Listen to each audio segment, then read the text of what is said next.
Hi guys, நான் நைட்விங். இந்த வீடியோவில் மைன்கிராஃப்ட் ஹார்ட்கோர் சர்வைவல் பார்ட் 2 தான் பார்க்க போகிறோம். பார்ட் 1 பார்க்கல அப்படின்னா மறக்காமல் பார்த்துட்டு வந்துடுங்க. இந்த வீடியோவில் வந்துட்டு நேற்று மைனிங் பண்ணியிருந்தேன் இல்லையா, வேறு ஒரு டெக்னிக் யூஸ் பண்ணி மைனிங் பண்ணேன்னு சொன்னேன் இல்லையா, அந்த டெக்னிக்கை வந்துட்டு இந்த வீடியோவில் சொல்லித்தரேன். அந்த டெக்னிக் பேர் வந்துட்டு பார்த்திங்க அப்படின்னா இன்அவுட் மைனிங். இந்த இன்அவுட் மைனிங்கை பொறுத்தளவுக்கு வந்துட்டு நீங்கள் 2 பாதை ஒன்று செட் பண்ணணும். மொதல் பாதைக்கு பேர் வந்துட்டு இன்வே, இன்னொரு பாதைக்கு பேர் அவுட்வே. நீங்கள் இன்வேல உள்ளே போய் அவுட்வேல வெளியே வர மாதிரி இருக்கும்.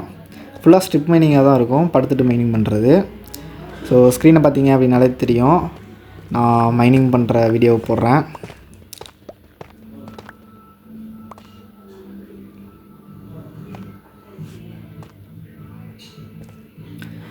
இதில் முக்கியமான விஷயம் என்ன அப்படின்னா, நம்ம டார்ச் ப்ளேஸ் பண்ணுறது தான். இந்த டார்ச் ப்ளேஸ் பண்ணும்போது வந்துட்டு ஒரு சின்ன ரூல் மட்டும் இருக்குது. நீங்கள் ஒரு 10 இல்லை 15 பிளாக் தள்ளி வந்துட்டு நீங்கள் டார்ச் ப்ளேஸ் பண்ணலாம். இல்லை எண்ணிட்டுலாம் இருக்க முடியாது அப்படின்னிங்கன்னா ஒன்றும் பிரச்சனை இல்லை. ஓரளவுக்கு டார்க் ஆனதுக்கப்புறம் இதாண்டா டார்க்கு அப்படின்ற மாதிரி இடத்துல வந்துட்டு நீங்கள் டார்ச் ப்ளேஸ் பண்ணிட்டீங்க அப்படின்னா அதோட வேலை முடியாது. பக்கத்தில் இருக்க பிளாக்கையும் வந்துட்டு உடச்சி விடணும். அதாவது அவுட்வே சைடாக இருக்க பிளாக்கை உடச்சி விடணும். வீடியோவில் வர மாதிரியே பண்ணுங்கள். ஸோ இப்போ பாருங்கள், நான் வந்துட்டு மைண்ட் பண்ணிட்டு போயிட்டுருக்கேன். ஓரளவுக்கு டார்க் ஆகிடுச்சு. நான் டார்ச் ப்ளேஸ் பண்ணிட்டேன், பக்கத்தில் இருக்க பிளாக்கை வந்துட்டு உடச்சி விட்டேன். சேம் அதே மாதிரி பண்ணுங்கள். இப்போ நம்ம ஏன் இப்படி பண்ணுறோம் அப்படின்னா, நம்ம அவுட்வே வழியாக வெளியே வரும்போது வந்துட்டு ஸ்ட்ரைட்டாகவும் எந்த ஒரு டிஸ்டர்பன்ஸும் இல்லாமல் மைனிங் பண்ணுறதுக்காக தான். இதில் வந்துட்டு ஒரு முக்கியமான விஷயம் இருக்குது. என்னென்னா, நம்ம மைனிங் பண்ணும்போது நடுவில் சில பிளாக்லாம் உடச்சி விட்ருப்போம், தெரியாமல் அதுக்குள்ளே விழுந்துடுவோம். அப்போ நம்ம வந்துட்டு கேரக்டர் ஸ்ட்ரைட் ஆயிடுவோம். அப்போ ஒன்றும் பிரச்சனைலாம் இல்லை. கையில் வந்துட்டு ஒரு அடிஷ்னல் ட்ராப் டோர் வச்சுருந்தீங்க அப்படின்னா எப்போயுமே அடிஷ்னலாக ஒரு ட்ராப் டோர் கொண்டு வாங்க.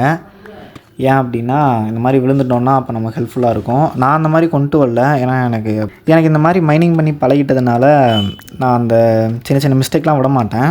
இப்போ இன்வேல மைனிங் பண்ணி முடிச்சிட்டிங்கன்னா அவுட்வே இன்வேக்கு சைடாக 2வது பிளாக்காக இருக்கும். பார்த்திங்கன்னா தெரியும், நான் 2வது பிளாக்கை உடச்சிட்டு அது வழியாக மைனிங் பண்ண ஆரம்பிச்சிட்டேன். ஆல்ரெடி நம்ம வந்துட்டு இன்வேல டார்ச் வச்சுருந்ததுனால நம்ம அவுட்வேல டார்ச் வைக்க வேணாம். உங்களுக்கே தெரியும், மைனிங் பண்ணிகிட்டு இருக்கும்போதே வந்துட்டு லைட் சோர்ஸ் வந்துக்கிட்டே இருக்கு இல்லையா, இதே மாதிரி தான் எப்பயுமே யூஸ் ஆகும்.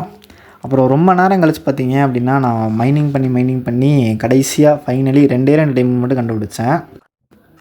2 டைமண்டுக்கு சுற்றி இருக்கிற பிளாக்கெல்லாம் வந்துட்டு உடச்சி விட்டு பார்த்தேன். அங்கேயும் வந்துட்டு டைமண்டே கிடைக்கல. பார்ட் 2ல் சுத்தமாக நமக்கு லக்கே இல்லை கைஸ்.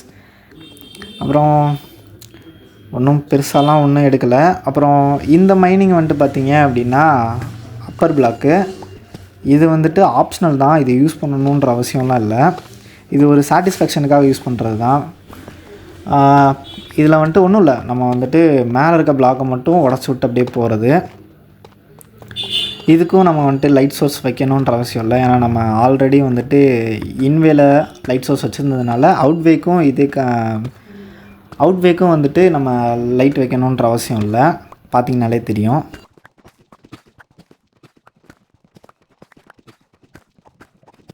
நம்ம இந்த மாதிரி மைனிங் பண்ணும்போது இருக்கக்கூடிய அட்வான்டேஜ் என்ன அப்படின்னா, நம்ம மைனிங் பண்ணி போகிற ஸ்பீடை கொஞ்சம் இன்க்ரீஸ் பண்ணோம், அப்புறம் டைமை வந்துட்டு கொஞ்சம் டிக்ரீஸ் பண்ணோம். இதனால் நம்ம கொஞ்சம் வேகமாக லூட்லாம் எடுக்கலாம், அதே மாதிரி மைனிங்கும் பண்ணி முடிக்கலாம்.